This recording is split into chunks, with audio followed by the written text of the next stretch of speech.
নির্বাচনের আগেই এই দিব ওই দিব বলছে, টিকিট দিব বলছে না। ওই ফ্যামিলি কার্ড আর হাত দুইটা একসাথে চলবে না।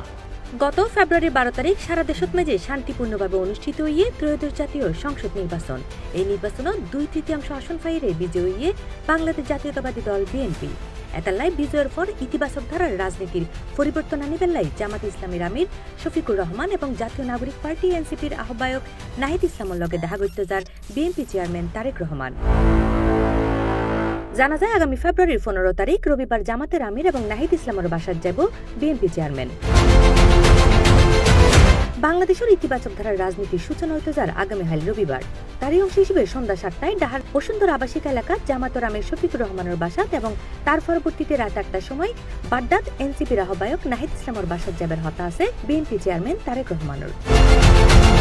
উল্লেখ্য যে ত্রয়োদশ জাতীয় সংসদ নির্বাচনত সংখ্যাগরিষ্ঠতা ফাইরে সরকার গঠন করতে যার বিএনপি এবং তারেক রহমান প্রধানমন্ত্রী হিসেবে শপথ লইতে যান।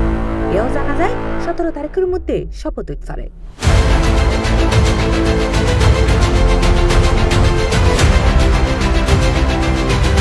টিভি চট্টগ্রাম।